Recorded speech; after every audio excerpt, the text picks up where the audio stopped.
Olá, estamos no ar com o CB Poder em todas as plataformas digitais, TV, podcast e redes sociais.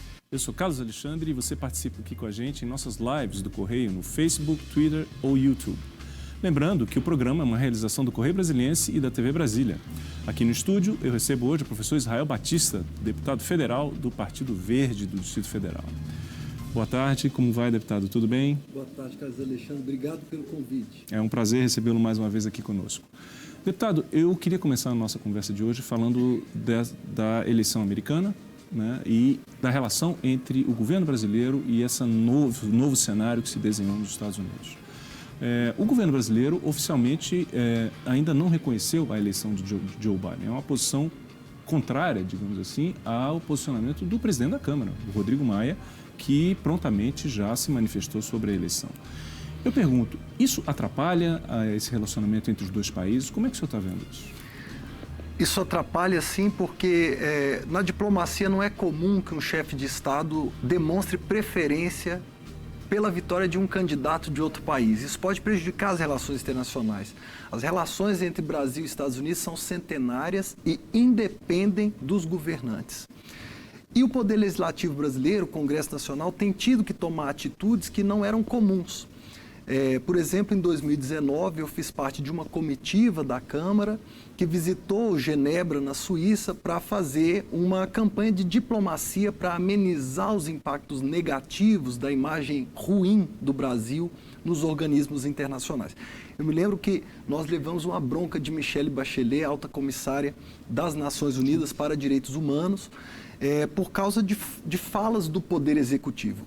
E isso demonstra que os três poderes estão funcionando. Quer dizer, quando um dos três poderes não cumpre bem as funções esperadas, outro poder pode sim equilibrar essas funções. Então, diante da crise de imagem internacional brasileira, muitas vezes o Congresso entra em campo para dizer, olha, o Brasil é uma democracia, nós temos vários poderes e o Poder Legislativo tem autoridade para dar demonstrações públicas dos caminhos que o Brasil quer seguir. Então, por isso, o presidente da Câmara teve que fazer esse reconhecimento antes do chefe do Poder Executivo.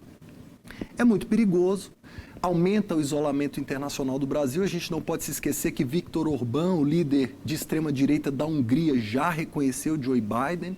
Outros líderes que costumam apoiar Donald Trump também já fizeram esse reconhecimento porque os negócios se impõem. E os Estados Unidos são o segundo maior parceiro comercial do Brasil, perdendo apenas para a China. Certo.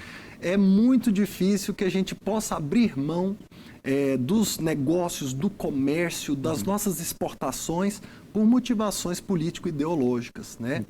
Então, é bom lembrar que as relações entre o Estado brasileiro e o Estado norte-americano são relações impessoais que já perduram por séculos, né? O imperador Dom Pedro II é o primeiro rei, primeiro monarca a pisar em solo norte-americano, ou seja, literalmente relações centenárias que independem do governante de plantão. Agora, um dos aspectos fundamentais nessa nova relação entre Estados Unidos e Brasil é a questão ambiental. O senhor, como integrante do Partido Verde, certamente tem um posicionamento sobre esse momento que está acontecendo. Como é que o senhor está vendo isso? Quer dizer, como é que fica a questão da Amazônia, esse trabalho que vem sendo desenvolvido pelo vice-presidente Mourão? É suficiente? O Brasil precisa fazer mais? O Congresso pode atuar, pode se posicionar melhor? Como é que o senhor está vendo esse momento, especificamente? Eu sou coordenador temático da Comissão Externa de Acompanhamento de Queimadas, né? Então, eu estive no Pantanal, sobrevoei, tenho feito os documentos e relatórios sobre a situação amazônica. No Pantanal, nós tivemos, desde 2019, um aumento de 583% das queimadas. E isso, segundo a Polícia Federal, se deu por um desmonte das estruturas de investigação, acompanhamento e fiscalização ambiental, como o IBAMA, o ICMBio. Então, nós temos um relatório, já estamos apresentando esse relatório com todos os dados da polícia e das autoridades competentes. Até aqui, o governo brasileiro podia agir de maneira despreocupada, displicente com o meio ambiente, porque nós tínhamos a leniência do governo do presidente Trump, que tem uma posição sobre o meio ambiente que é conhecida por todos. Ele não tem essa preocupação como uma preocupação central. Só que o Joe Biden levou esse assunto para a disputa eleitoral e nos principais debates contra Donald Trump, ele falou o termo Amazônia. E para ele essa talvez seja a única questão que o tire do sério. Joe Biden não parece um líder muito carismático, ele é um homem muito comum, né? Ele talvez pareça o presidente Ford, né? Um cara do consenso e tal. Mas esse é um assunto que tira ele do sério. E aí o Brasil tem sofrido críticas dos principais polos econômicos, exceto os Estados Unidos. Então nós sofremos críticas chinesas, sofremos críticas da União Europeia, mas estávamos protegidos pelos Estados Unidos. Com a saída do Trump, os Estados Unidos passam a fazer coro com a União Europeia e a China. E aí fica mais difícil para o governo brasileiro, por exemplo, manter uma política de desmonte ou de desconstrução do IBAMA. Né? Fica mais difícil para o governo brasileiro manter o ministro Ricardo Salles com tanta liberdade de trânsito. Né? Por quê? Porque o Joe Biden é um homem que não se exalta por nada, exceto meio ambiente. Esse é o assunto dele. É um ponto sensível. É um ponto sensível para ele, né? Você sabe que cada político tem um ponto que toca mais forte. Esse é o ponto do Biden. Ele tem uma imensa preocupação com aquecimento global e floresta amazônica. E nós tivemos algumas novidades, né, que é o aumento da área de seca. Pela primeira vez, o sul da Amazônia se tornou uma área propensa a queimadas, o que é muito raro, porque é uma floresta tropical úmida, né? E nós tivemos também o Pantanal, com um aumento muito grande de queimadas. Eu fui ao Pantanal, eu fiquei muito chocado com o que eu vi, especialmente com a matança de animais, né? E a gente acha que acabou a matança, mas não acabou, porque com a chuva nós vamos ter o último ciclo de matança, que é quando as cinzas vão para os rios e matam os animais aquáticos. Quer dizer, aquela ideia de que acabou, o pior já passou, não existe. O pior é agora, e eles chamam de dequada, que é o processo de matança dos animais de água. Né? Então primeiro mata os pequenos animais e os animais baixinhos, como jacarés e cobras. Depois animais inteligentes que sobem em árvores. Depois animais grandes que morrem de fome. E por último animais aquáticos. Né? Então isso toca o Joe Biden de forma muito forte e ele com certeza vai limitar a área de ação brasileira sobre o meio ambiente. Provavelmente o Brasil vai ser obrigado a voltar a cumprir protocolos mais rigorosos de proteção ambiental. Eu queria falar também sobre um outro ponto importante, que é também da sua área de atuação, é relativa à nomeação dos reitores, né? É um ponto muito polêmico sobre o presidente, porque o presidente da República, desde o início do mandato, já nomeou 15 reitores que não estavam em primeiro lugar na lista tríplice enviada pelas universidades. Começou hoje também uma campanha específica em defesa da reitora da Universidade de Brasília. Tornou-se um problema enorme, né? Tornou-se um problema. Semana passada, o terceiro colocado na lista tríplice da Universidade Federal da Paraíba, que teve apenas 5% dos votos da comunidade acadêmica, foi nomeado reitor, o que desencadeou uma série de protestos na Universidade da Paraíba. Os estudantes invadiram a reitoria e se vocês virem as imagens, vocês vão ver como está grave a situação. E agora corremos o risco de que a Márcia, que teve 65% dos votos, a reitora Márcia Abrão, não seja nomeada se o governo seguir essa tendência. Qual é o principal problema disso? É que dentro de uma universidade, a legitimidade do reitor conta muito, para que ele tenha liderança, para que ele consiga aplicar suas políticas. Né? Um reitor sem liderança não consegue formar uma equipe de pró-reitores, ou como chamam-se aqui em Brasília, né, decanos, né? A Universidade de Brasília tem um nome diferente. Então, isso pode prejudicar a implantação de um projeto para a universidade. Né? E aí nós temos a Constituição que diz que as universidades têm autonomia. E aí há uma lei que regulamenta a Constituição dizendo que essa autonomia vai ser exercida por meio de uma lista tríplice e que o presidente terá direito de escolher entre um dos três. Né? Ou seja, o presidente está dentro da atual legislação. Certo. Só que essa lei, ela parece ser tão inconstitucional que nenhum outro presidente, antes de Bolsonaro, aplicou essa lei. Eles sempre diziam, não, essa lei pode ferir a Constituição. Então a gente sempre vai nomear o primeiro colocado. E é isso que vem acontecendo. A partir de 2019, nós vamos ter uma quebra nessa tradição e o presidente Bolsonaro começa a usar a lei à risca, ou seja, eu tenho o direito de escolher um dos 3 nomes, né?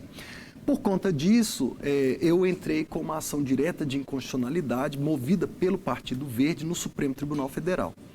Essa ação direta questiona a lei. É o ministro Edson Fachin? Ministro Edson Fachin é o relator, é a ADI 6565, Ação Direta de Inconstitucionalidade 6565. E até agora, 6 ministros já votaram, né? 4 votaram a favor da inconstitucionalidade, ou seja, estamos vencendo. Se essa inconstitucionalidade for mantida, né, pelos 5 que faltam votar, o presidente terá que nomear o primeiro colocado, obedecendo literalmente a Constituição, né, que diz que a universidade deve escolher o reitor. Né? É mais um caminho, então, mais um dos assuntos, das grandes controvérsias que tem no Brasil nesse momento, indo sendo tratada por meio da judicialização. Sim. Eu pergunto ao senhor, teria condições de se resolver isso no âmbito do Congresso? Como corrigir esse problema? Já existem iniciativas no Congresso para corrigir essa lei complementar, para regulamentá-la, né? Essa lei de regulamentação precisa de uma alteração para que ela não fira a Constituição, mas há um perigo na demora. Por quê? Porque enquanto não se faz o julgamento, e agora o julgamento está suspenso, enquanto não se faz o julgamento, o presidente continua nomeando candidatos que tiveram 5% dos votos, 8% dos votos, 3% dos votos. Né? Exatamente. E com essa pouca representatividade, as aulas não começam, os estudantes não acatam as ordens da reitoria, os professores se desintegram nos departamentos, começam a guerra de todos contra todos. Né? Então, eu solicitei ao presidente do Supremo, o ministro Fux, que colocasse em pauta, já que o ministro Gilmar Mendes pediu vistas. A votação estava acontecendo de maneira remota. O ministro Gilmar Mendes, a meu ver, muito inteligentemente, entendeu que o assunto é grave demais e precisa ir a plenário, ou seja, votação real, presencial, né? Só que ele não pode demorar muito porque já são 15 os reitores com pouquíssimos votos nomeados. Existe uma urgência. O problema é que já está colocado. Exato. Então, nós estamos solicitando ao ministro Fux que adiante a apreciação para que a gente tenha definitiva decisão sobre esse assunto. E aí, se essa ação prosperar, ou seja, se for considerado inconstitucional, o Congresso vai trabalhar para fazer uma legislação de regulamentação que seja condizente com o texto da Constituição brasileira. Agora, essa escolha, essa prerrogativa que o atual presidente tomou para si de nomear aquele candidato de sua preferência que não necessariamente faça parte da lista tríplice, ocorre também no Ministério Público, por exemplo, né? Sim. Então, mas pelo que o senhor entende que existem diferenças? Existem diferenças porque não há nada explícito na Constituição que diga que o Ministério Público tem essa autonomia para a escolha do Procurador-Geral, né? Já sobre as universidades, a Constituição tem um capítulo só para isso e que deixa muito claro a autonomia universitária como um elemento essencial da Constituição, né? Então, por isso que nós, que estamos tratando da questão da autonomia universitária, tivemos a oportunidade de entrar com essa ação direta de inconstitucionalidade. Se fosse o Ministério Público, não teria isso, porque não há embasamento no texto da Constituição. São casos diferentes, né? Então, por isso que tem se tratado de formas diferentes esses assuntos. Continuando na educação, então, eu gostaria também de falar de um outro assunto que é muito importante, da maior importância, se falou durante a pandemia e que, se não fossem essas circunstâncias excepcionais, certamente teria ainda maior visibilidade, que é a questão do Fundeb. Né? O Fundeb foi aprovado, a ampliação do Fundeb foi aprovado em agosto, se eu não estou enganado, mas existe a questão da regulamentação, que está em aberta e está indefinida. Isso lhe preocupa? Como é que o senhor está vendo esse impasse que está, esse momento relativo ao Fundeb? Bem, primeiro, houve uma grande vitória em 2020, que foi a aprovação do Fundeb permanente, né? Eu fiz parte das negociações como secretário-geral da Frente de Educação. E foram negociações tão bem feitas que a gente conseguiu votação quase unânime. Só 7 deputados votaram contra, né? Então foi uma grande vitória da educação. O Fundeb responde por R$6 de cada R$10 que a escola recebe. Então, de cada R$10 que você tem na escola, R$6 são do Fundeb. E ele ia acabar em 31 de dezembro de 2020, porque ele era um fundo com prazo de validade. Então, o que nós fizemos foi uma alteração na Constituição pela PEC 1515, proposta de emenda constitucional, para que o Fundeb passasse a ser permanente, ou seja, a gente não mais ficasse com medo dele acabar. Então agora o Fundeb é para sempre, segundo a Constituição.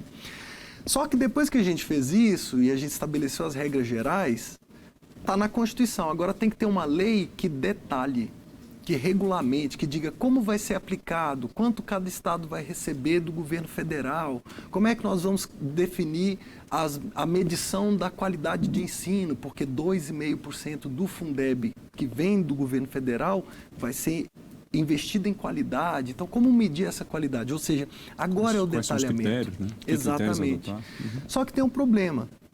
Dia 31 de dezembro, o atual Fundeb vence e tem que nascer o novo Fundeb que a gente aprovou, né? Só que se ele não tiver detalhado, como é que ele nasce? Vai nascer por medida provisória, que geralmente é uma lei mais frágil e é uma lei com tempo de validade. 90 dias, né? Exato. Então, nós escolhemos o relator junto com o presidente da Câmara. O relator é o deputado Felipe Rigoni, do Espírito Santo, que é um deputado muito competente, ligado à pauta de educação. E ele está correndo para produzir esse texto, e os deputados da Frente de Educação, da Comissão Externa de Acompanhamento do MEC, a COMEX, estão ajudando ele a elaborar esse texto, chamando especialistas, fazendo debates com os especialistas, fazendo os resumos do debate, passando para ele, né? E aí ele está montando esse texto. A nossa expectativa é que ele apresente um texto de relatório em 2 semanas. 2 semanas? Né? Em 2 semanas. Essa é a nossa expectativa. O MEC está contribuindo com esse debate?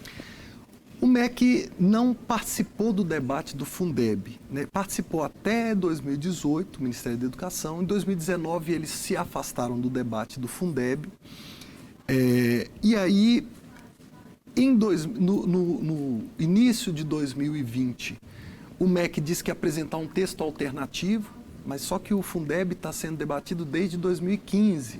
Então, o Congresso não aceitou o texto alternativo do MEC por dizer, olha, vocês não participaram do debate, a gente já tem um debate aqui de 5 anos, né?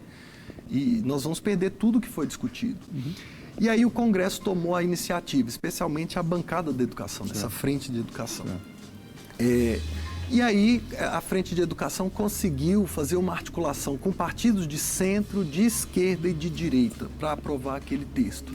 Então, hoje o MEC está participando da regulamentação de maneira técnica, muito discreta. O ministro Milton Ribeiro fala pouco do assunto, diz que no início da gestão, disse que não compreendia o que era o Fundeb. A gente sabe que ele não vem da administração de educação pública, né? Mas, assim, o Congresso está cumprindo bem o papel. Os deputados que estão atuando são muito especialistas. Então. Eu estou otimista porque o relator é muito competente, a autora do texto de regulamentação, deputada professora Dorinha Seabra, é extremamente experiente, ela sabe o que está fazendo. E por trás tem uma bancada que é a mais forte bancada da educação da história do Congresso. Deputado, nós estávamos falando do Fundeb, que o senhor está otimista em relação à votação. Eu tenho uma pergunta para o senhor. Como é que o senhor está vendo essa questão do Fundeb, que precisa ser regulamentado, num cenário de 2021 com forte restrição orçamentária, fiscal? É um enorme desafio, não? O Brasil vai ter que escolher onde gastar o dinheiro, porque nós temos aí já uma queda de arrecadação prevista de 56 bilhões até o final do ano. Isso é muito dinheiro, é um recurso muito considerável. E aí o Brasil vai ter que decidir. O Congresso acabou de aprovar, porque eu votei contra, uma retirada de 1,6 bilhões de recursos da educação. Nós estamos lutando para recompor isso, porque a Frente de Educação e a Comissão Externa de Acompanhamento do MEC acreditam que a educação é a maior política social do Brasil. Então não convém tirar dinheiro disso, porque nós vamos ter um aprofundamento da pobreza no ano que vem, não só no Brasil, mas na América Latina. A previsão é que a gente chegue a 190 milhões de miseráveis no continente, né? É muito grave praticamente essa o Brasil previsão. inteiro, né? É praticamente o Brasil inteiro de miseráveis, né? E se a gente vai ter um contingente de miseráveis maior no ano que vem, né? A gente precisa fortalecer as estruturas de assistência social. E a maior política de assistência social, de alimentação popular, chama-se escola pública. Então não convém tirar dinheiro da escola pública, não convém tirar dinheiro da universidade, no momento em que a gente é mais dependente dessas estruturas. Quer dizer, né? No primeiro momento da pandemia, aprendemos que o SUS era a nossa grande arma para você enfrentar essa realidade dificílima que estava chegando. Num segundo momento, passa a ser a educação pública, então. Exatamente. Educação pública e Sistema Único de Assistência Social, que vão ser muito pressionados em 2021 pelo aumento da miséria e da extrema pobreza, né, e da pobreza. Então, a gente está tentando convencer o governo federal a cortar de outros pontos. Por exemplo, nós temos hoje mais gastos com subsídios à produção de combustíveis do que com educação no Brasil, né? Nós temos uma série de gastos que podem ser revistos, nós temos uma série de liberações tributárias, né? Desonerações que precisam ser revistas, porque não dá para tirar do ponto de apoio essencial para a família. Primeira preocupação que nós tivemos quando começou a pandemia, pela frente de educação, foi justamente a alimentação escolar. E a primeira lei que nós aprovamos para a pandemia foi a lei que permitia que o dinheiro da merenda escolar fosse distribuído aos pais, para que eles pudessem comprar o lanche ou a refeição para os filhos. Então, muitos receberam em dinheiro. E quem não recebia em dinheiro podia ir à escola buscar a merenda. Você vê como é importante. É muito importante, né? E tem um ponto interessante que o senhor estava falando, o senhor comentou, né, nessa nossa conversa, tanto no primeiro bloco como agora, o senhor voltou a falar, sobre o trabalho das frentes. Né? Quer dizer, o senhor participa, se eu não me engano, de 3 frentes. O senhor está envolvido em 3 frentes que, no seu entender, estão substituindo as comissões. Né? Mudou completamente. Então, sim, né? Por quê? Porque agora as matérias, né, os projetos de lei são levados diretamente ao plenário. Mas se você leva um projeto de lei diretamente ao plenário sem conversar com ninguém, vira uma guerra no plenário, porque todo mundo vai ter que estudar ali na hora. Então, o mecanismo que a gente está usando na Câmara é de mandar os projetos de lei para as frentes que tratam daqueles assuntos. E as frentes fazem as discussões, chamam os especialistas, e quando a frente acha que está pronto, ela manda para o presidente Rodrigo Maia e fala, pode mandar para o plenário que já chegamos ao consenso. Porque as pessoas acham que a votação é sempre uma briga. Não. Quando chega ao plenário é porque já tem um acordo. É porque todo mundo já viu até onde chegar, já houve uma discussão prévia, e aí você sabe o que vai ser aprovado, onde você vai ser derrotado, onde você vai ser vencedor. É assim que funciona. Porque senão ficaria um ambiente de guerra, né? E aí as frentes estão cumprindo o papel. Hoje eu estou cuidando do PL das fake news, da frente de defesa do serviço público, que trata da reforma administrativa. Eu sou o principal opositor da reforma administrativa, então a gente está fazendo os acordos para ver o que pode ir, o que não pode. Frente de educação e, claro, a frente da renda básica, porque quando acabar o auxílio emergencial é que nós vamos ver o impacto da pobreza, né? Então, nós estamos correndo para aprovar um texto que amplie o Bolsa Família, modernize o Bolsa Família e consiga segurar aí essa massa de pessoas que vão ficar abaixo da linha da extrema pobreza, né? Isso é um perigo para o país porque aumenta a violência, é um problema sério.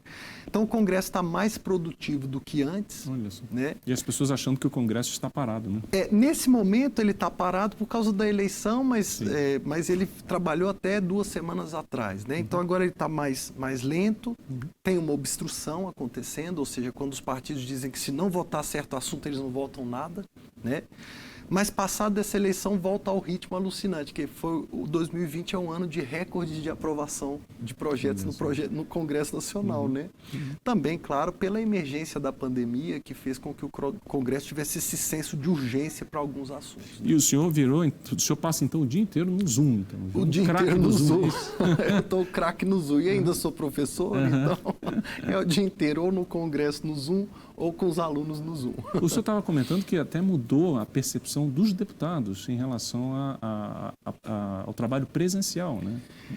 Os deputados perceberam que é possível decidir muita coisa à distância, né? E manter as reuniões presenciais só para os grandes acordos que precisam de um tete-a-tete para serem costurados, né? Claro que a política exige muita conversa, mas grande parte dessa conversa dá para ser feita à distância. Curiosamente, e isso tem, inclusive, um impacto financeiro. Quer dizer, você pode pensar numa racionalização de custos. Exatamente. Quer dizer, tem por exemplo, um viés aí que pode ser explorado. Né? É claro, os deputados não precisariam vir para Brasília todas as semanas, por exemplo. Né? A gente poderia escolher uma semana do mês para eles virem para cá e nas outras semanas trabalhariam remotamente. É mais cansativo porque se presencialmente você tem 2 reuniões, remotamente você tem 4 ou 5, porque você não tem o tempo de deslocamento. Então acaba que se antes a gente tinha 5 reuniões por dia, agora está dando 11, 12 muitas vezes. São reuniões rápidas, muito certeiras. Enfim, vamos ver se o Congresso vai se tornar progressista a esse ponto, né? Modernizador a esse ponto. Eu não sei se... É engraçado que nesse novo normal que está se colocando no dia a dia do Congresso, também tem um novo normal em relação à sua formação como professor, né? Mudou a realidade do professor? Como que mudou? Mudou bastante. Teve uma pesquisa do Instituto Península, uma pesquisa com 3.800 professores no Brasil inteiro, com valor estatístico, margem de erro pequena, que mostrou 2 resultados muito interessantes. O primeiro resultado é que o velho tabu do professor com a tecnologia, muitos professores, especialmente professores mais idosos, tinham uma certa aversão à tecnologia, à internet. Esse tabu caiu. Né? 94 dos professores respondentes agora no mês de agosto disseram que a tecnologia é essencial. Muitos professores idosos ficaram extremamente ansiosos por não conseguirem atender as turmas.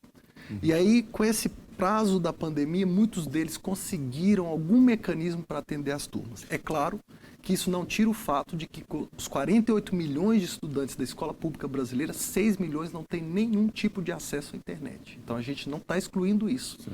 Mas os professores brasileiros encontraram na tecnologia, pela primeira vez na história, uma aliada. Na verdade, o desafio que se coloca é conseguir chegar a esses 6 milhões. Né? Esse é o desafio. Que precisa ser feito para que eles também tenham acesso a essa vantagem, a esse benefício. Agora, tem um ponto que o senhor fala que é interessante também, que mudou a percepção das famílias em relação ao professor. O senhor estava falando do desprestígio, né, que mudou isso. O professor brasileiro, tradicionalmente, é o mais desprestigiado do mundo. Esse é um índice internacional medido pela Varkey Foundation, que é aquela organização que realiza o Nobel da Educação, né? O Global Teacher Prize, né? O prêmio Professor Mundial Global.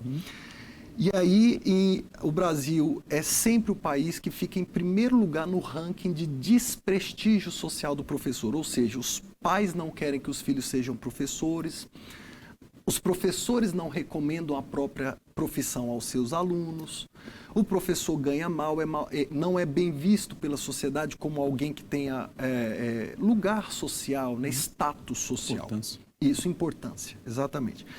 E aí a pesquisa mostra que há uma tendência de mudança de percepção da sociedade brasileira sobre o valor do professor. Né? E isso pode se refletir nos próximos anos no prestígio do professor brasileiro. Então, 76% dos professores pesquisados disseram que os pais tiveram outro nível de admiração por eles depois que perceberam a dificuldade que é oferecer educação para as crianças. Quer dizer, então, a pandemia, apesar de todas as dificuldades e todos os problemas, ela está criando um novo ambiente, uma nova perspectiva. A gente estava falando do Fundeb, que foi aprovado, quer dizer, você tem a possibilidade de se ampliar os recursos para a educação, você tem uma nova realidade nas escolas que está se desenhando. Quer dizer, o senhor enxerga 2021 com otimismo? Como é que o senhor está vendo? A recessão vai ser muito grave, a gente pode entrar em depressão, então na economia vai ser um problema muito sério. Eu não vejo com otimismo as questões econômicas, mas eu entendo que se o Brasil quiser aprender com essas lições, o que vai ficar é uma escola mais moderna, o que vai ficar é uma renda básica universal, independente do vínculo com o trabalho, o que vai ficar para nós são políticas sociais aperfeiçoadas, né? Então, isso tudo pode ficar, mas depende muito de nós, depende muito de como a gente vai agir nesse momento. Muito bem. Eu agradeço, então, a sua participação, deputado. Foi um prazer recebê-lo aqui mais uma vez no nosso CB Poder. O CB Poder de hoje fica por aqui. Eu agradeço muito a sua companhia. Amanhã estamos de volta, como sempre, com um convidado que sabe tudo, pode falar com muita propriedade sobre os assuntos mais relevantes do momento. Foi um prazer conversar com vocês e receber a companhia de vocês aqui no programa de hoje. Até a próxima e tchau!